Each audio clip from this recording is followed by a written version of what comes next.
up, everybody? Episode 38 here. Got a bunch of progress done this weekend. Loving how this is turning out on the 4-link.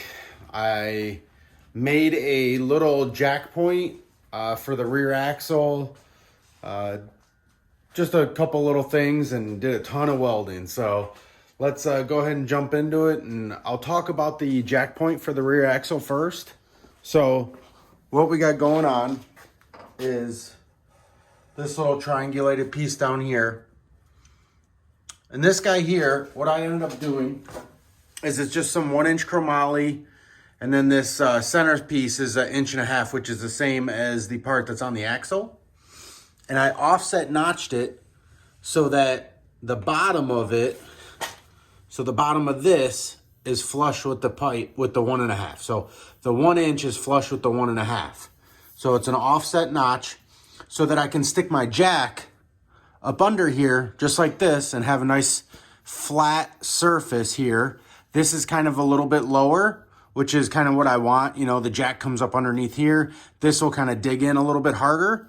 And then it's open right here so that I can just like hook a hook right here or put a strap through if I ever needed to pull on this for any reason. Get it up on a tow bed or in the trailer or something. I just have a nice little spot I can yank on if I needed to. So this would just be a good jack point, a good spot right here. I will weld this shut eventually.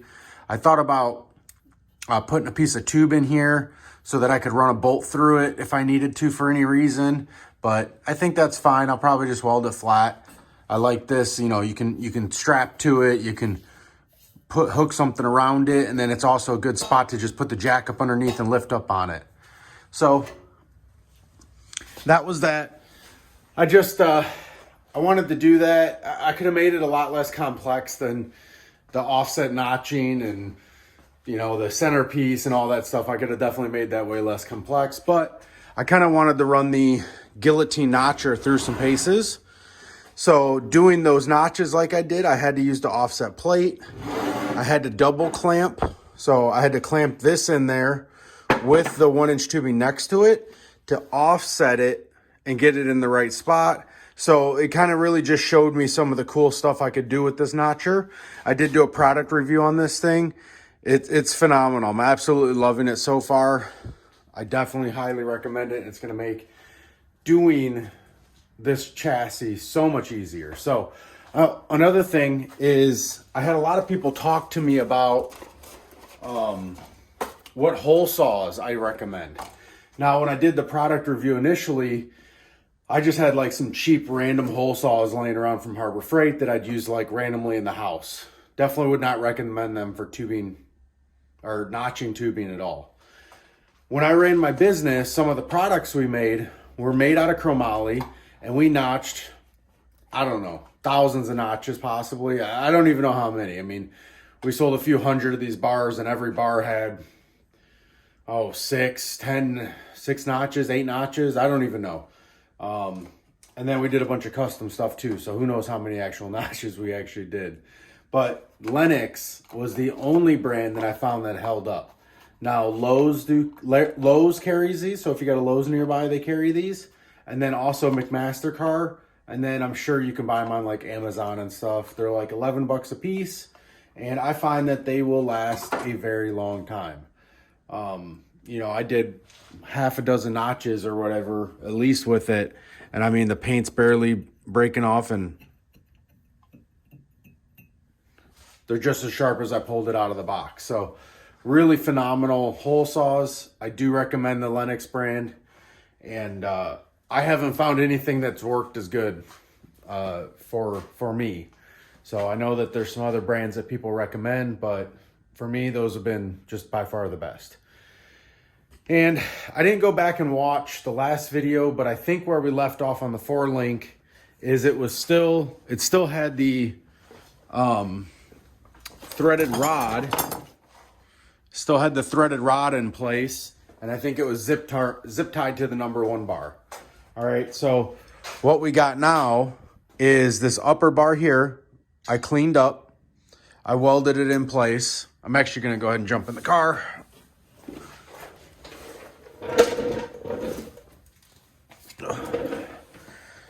All right, so what we ended up doing is welding this. So we cleaned this bar up, we cut it to length, welded it here, here. So welded outside, welded the inside. Some decent welds up there. Definitely struggled on this edge. I'll explain that more in a minute. Welded the inside there. So that bar is welded in. We finish welded these guys here, which are just short tubes that kind of keep this at the right width.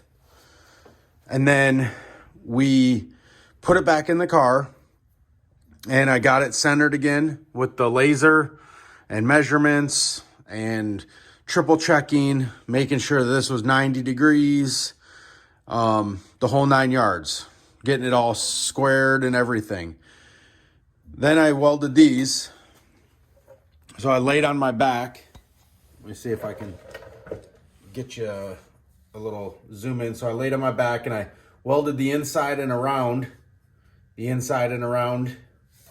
Same on that one. I hope that turned out okay, because I wasn't about to lay on my back to make sure that the footage could see it. So I hope you guys could see that. But basically I just welded in between the two plates a little bit, and then down and around each plate. And then welded all the way around on each side. Same deal over here, welded all the way around on each side. So once it was welded, and I did the same thing behind this backing plate here.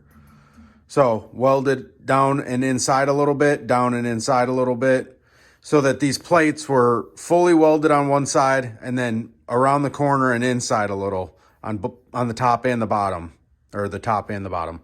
And then I put these plates on. They're still hot, so I'm not really about to touch them. This one's not that hot anymore. But I welded these plates on.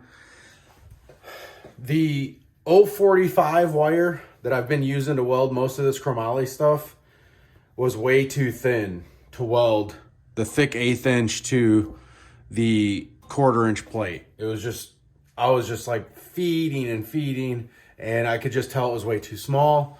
Unfortunately, I don't have any 16th right now. I'm waiting for a shipment of filler rod to come in.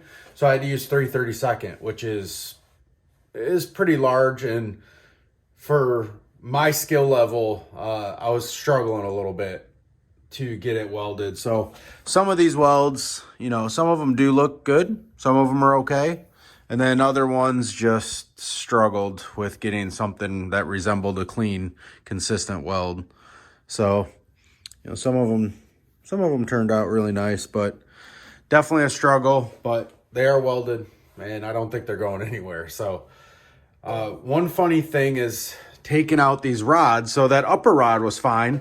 It's unthreaded it, pulled it out here, but this lower rod, I couldn't get it out. It would just hit the wall there. So actually the lower one I had to cut in half just to get it out of here. So that was one thing I wasn't anticipating, is pulling that rod out. Wasn't really paying attention to how good it fit and how tight it was and what was next to it and how long it was and all that stuff. So if you guys do the threaded rod trick with your 4-link plates, just don't be surprised if you get yourself in a situation where you can't get it out because of the rocker or something like that. It wasn't that big of a deal. I just ended up cutting it. So we got ourselves a 4-link though. I mean, I'm super happy. We can get some bars laying in here now. Get our little 4-link bars in there, get the rear axle floating. I'll be able to cut the stands off, and then I'll probably just put a little scissor jack right there so that I can move the axle up and down. And then I may leave the stands in there to do the wishbone. I haven't decided yet. So the wishbone, one point's going to be here, one point's going to be here. And then it's going to be triangulated all the way up to here. So I thought about coming up off of the bottom of the housing, but being that it's a cast housing and the wishbone is so crucial, I honestly just don't want to take any kind of chance of the weld breaking on the cast. So I'm going to take it all the way down to that guy there. It'll make it a pretty long wishbone. but I think wishbone. I think it'll be okay. It shouldn't be a problem. There's definitely longer ones out there that people use, so I'll probably make the tabs a little bit, maybe an inch longer than they need. They'll be out of some nice thick metal. I might even do them out of a 1/4 inch, honestly, and then weld them good into the bar. And then same thing with the mount that goes there. And then the mount that goes there will actually be braced up to the housing. So there will be a mount welded to this tube fully, and then from that mount in this tube up to the housing, and then the back side as well. So there's like a wide spot where my fingers are up here. It's about this wide. So the front here will go to the back towards us, and then the other part will go towards the back of the car away from us. So it'll kind of be like a little, if your tube's here, it'll be like a little triangulated to the housing, one way to the housing, the other way, and then the wishbone mount off the front of the tube. So I think it'll work out pretty good.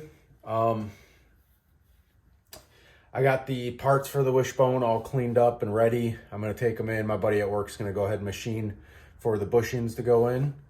I believe I talked about that in the last video. If I didn't, mention in the comments below, and I'll make sure that I get the parts and give a little bit more detail in the next video. But I think I talked about it. The only other thing that's really left with this is some 1 5/8" tubing that comes out of here and then comes down to this bar. I haven't decided how I'm going to do it, but I definitely know that I want to come out with a tight bend down to this. I have to be careful because of like wheel well clearance. So if you see, the wheel well is going to be like, 3 inches off the tire. Cause I think it's a 28-inch tire, 34-inch wheel well. So it should be at least 3 inches off the tire. So, 3 inches off the tire kind of puts you exactly where this is. So as soon as it comes out, that bend needs to start to try and clear that. I don't want this to be an issue. I also thought about just putting a piece of straight tube in, just long enough, and then just having a notched piece come off of it, because I think that would be better than nothing. But I haven't quite decided. It'll probably stay like this until I get my main hoop in. The number 15, the number 18 bars, the funny car stuff, everything in that main hoop section pretty much done. Because you got to think the number 15 bar is going to be like right here, right? So it's going to be like 3-4 inches behind this. So they'll be tied together. This will be tied together, the number 15. And then there'll be 2 bars that come straight down like this. And those are the 18s. And those will be just wide enough. I think I'll end up making them just wide enough for the like drive shaft hoop and where the double frame rail section will come out. So I have to figure out the height of the double frame rail, and that should be the height of my number 15. And then a rough width of the drive shaft loop area, and that should be, the height of my 15. And then the drive shaft loop width will be just about, and the tunnel width for that matter, will be like where my number 18s will come straight down from the 15 down to the number 1. And then off of that 15 again, I will put some braces that come to here. They'll probably be angled. I'll probably just put them on a little bit of a triangulated angle that comes to here. And then that'll probably all that needs to get tied in. And then this right here will have just some straight pieces that come up to that number 15 as well. Probably just some 1 inch. And then off of the back of this will be going towards the rear structure of the car as well. This will be tied in over here probably. I really want to make sure that this is nice and stable, that this can't move at all. When it comes to tire shake, picking up the weight of the vehicle, slamming it down, like the whole 9 yards, all your force is being put through this. So that rear axle, all the power being put down, picking the car up, doing a wheelie, going into violent tire shake or anything, the tire slapping real hard on the launch is going to go through this assembly. So being how it's made, I need to make sure that it's not going to move. So unfortunately, I can't just run this to like a frame rail here or anything like that because there's just no structure that's going to be over there. So it's going to have to come off and like down. And then I even thought about maybe coming in off of that number 15 down to it so that it's kind of like a triangulated section that goes in. So it'll be bent down to here and then from the 15 down to it to triangulate it together. Just really trying to get this as strong as possible and making sure that it's just not going to move. So I think that's it for tonight, guys. I'm exhausted. I'm going to bed. You guys have a good night and thank you for watching.